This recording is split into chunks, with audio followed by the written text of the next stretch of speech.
Mr. Evans. In this video I am looking at training, and so we are down here on the specification. So we've looked at looking at the different elements of the human resource flow for an organisation. Last video looked at recruitment. Now we've got our staff in, we've recruited the staff that we want. We need to have a look at how we can train them so that they've got the skills that we want them to have. So we've got them into the organisation. What we're going to do now, we're going to train and educate and develop the members of staff so they've got the skills and attributes that they need to fulfil the requirements of their job roles and even potential future job roles that they might do as they progress through their career. So there's three types of training we're going to look at. The first is induction training. So induction training is a process that most, 99% of businesses will ensure that they do, whether formally or informally, and it's the process of educating new starters about an organisation. If you've joined a business, then you will probably have had some form of induction training, a small business like a family-run pub, for example. It might just be as simple as saying that here's this, here's that, get on with the job basically. Most big organisations will have a kind of formalised induction process that would usually include some sort of introduction to new colleagues, explaining what company policy is and how things work, and how you're going to get paid, and what time to arrive, who to report to, all of that kind of stuff. Some sort of orientation, so this is where you're going to be working, here's the accounts team, here's the production department, here's the photocopier, even important things like, this is where the canteen, this is where the facilities are, all of that kind of stuff. And basic health and safety information, which is a legal requirement. So what are the pros of doing some sort of induction training? Well, it should answer the frequently asked questions of new staff. So, most people when they start an organisation, a new job, have got a series of questions, and they're quite predictable. So let's get them all answered in this session, and give staff a chance to ask any questions we haven't anticipated as well. It allows for admin to be completed, so any forms that need to be filled in about bank account details or personal information, etc. All of that can be taken at the induction training, and then we're fully ready for the staff to join us, and we can give the health and safety information to staff, which is a legal requirement. However, induction training can be seen as time-consuming. Some people may see it as a bit of a box-ticking exercise. Okay, we've got to get this done. It's not that interesting or exciting, but let's just get it out of the way. And it's not necessarily related to the day-to-day role that people will be doing. So that's induction training.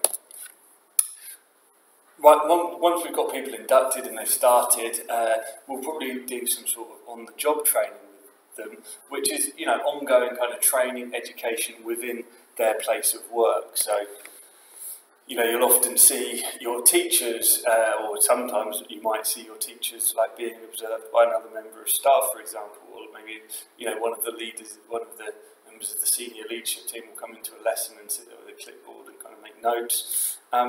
That's an example of on-the-job training. So what are the advantages of doing on-the-job training? Well, staff remain productive.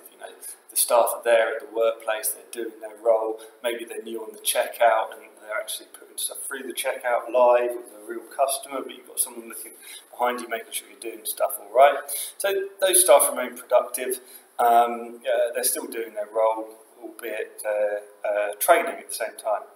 It obviously directly relates to their job role. If they're training in work, doing the job that they normally do, i.e. teaching lessons or working the checkout or whatever it is that they're doing, then that's specific.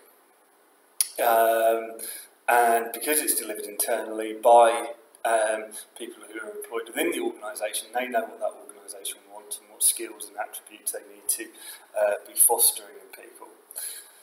It can be relatively low cost because you don't need to employ an external person to come in and do the training, and it helps to build staff confidence because it's directly related to their day-to-day role. However, there may be a lack of specialist skills for the internal trainers, or there's the potential that everyone in the organisation is doing something badly, and that is getting passed on to new members of staff. So, if on-the-job training is in the place of work, off-the-job training is the process of educating employees away from their familiar workplace so that they're better able to perform their role. So, if your teachers, for example, are out of school on a course for a day, they're going to meet with someone from the exam board who's going to talk them through, important information for teachers. That's off-the-job training. All right, people, maybe my brother, for example, was an accountant. He spent one day a week for a good couple of years going to a college to extend his degree to a particular level. So what are the advantages of doing that? Well, it's conducted by specialists. It can be very difficult to reflect and be introspective in your workplace. You've got the kind of hassle, the demands, people asking you for things still be quite stressful. Time away from the workplace allows for a bit more reflection and insight, and maybe things that you wouldn't have thought of if you were sort of caught up in the day-to-day of being at work. The possibility of there being specialist facilities or equipment available to train with that you couldn't be provided with at work, like maybe if you're at a university and they've got a library, for example, that allows you to access information that you might not have at work. These can be rewarded with qualifications. At the end of that period, when my brother was out of the workplace, he received accreditation, basically, and he's been able to use that in his workplace since.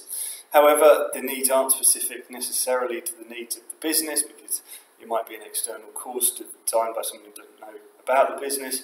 It's often quite expensive, and in the short term at least, we lose the productivity of the worker. So just taking that example of my brother again, he was out of the workplace for, I can't remember if it was 1 or 2 years, but it was a long time, and he was out of the workplace one day a week. Now, arguably, he was trained and he got skills at that course that, in the long term, have paid the organisation back. But certainly in the short term, he was not able to do his day-to-day role and would have lost some productivity there. So, 3 types of training: induction training, on-the-job training, off-the-job.